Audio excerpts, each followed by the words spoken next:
Hi guys, Dave here for Southern Land Solo. Thanks for tuning in. I've been filming a series of videos on budget bushcraft and budget survival, and in them I'd just like to share with you some of the kit that I've accumulated and some of the other kit that's available out there at relatively inexpensive prices. I believe it's possible to accumulate the majority of the kit that's functional and reliable without breaking the bank. I think back to the homesteaders and the pioneers, the explorers and the outdoors people who've been going out in the wild for centuries, and majority of them just use robust functional equipment that was available locally, and it didn't break the bank. We can do the same today. You know, modern materials and specialized equipment are absolutely awesome, they really are, but the prices can tend to be higher, and we don't have to wait until we can afford that stuff before we can get outdoors here.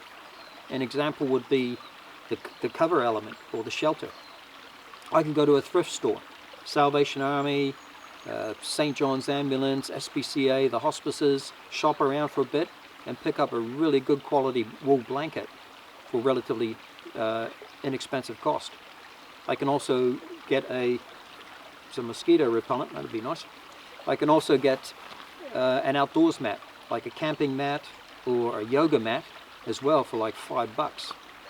Then off to the Mitre 10, off to Bunnings, get myself a tarpaulin, some cordage, and then boom, I'm set up. That's my shelter element. And I can go out in the bush and be warm and dry. As the weather gets colder, as the months get colder, I can go out and get another second blanket to add to the kit, or I can layer up in clothing. Or by that stage, I might have decided I want to get a sleeping bag. And so I've been able to have time to save up some coin and then focus in and get a good quality sleeping bag to upgrade my kit.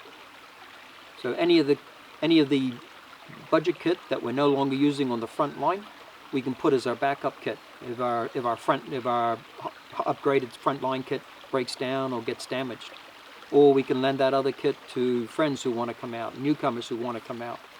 Or we can still mix it in with our frontline kit, which is what I tend to do. I tend to have it all mixed in.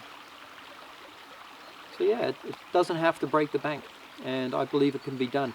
I believe all, or the majority of the kit that we need can be purchased relatively quickly, locally, at inexpensive prices, and that's what this series is about.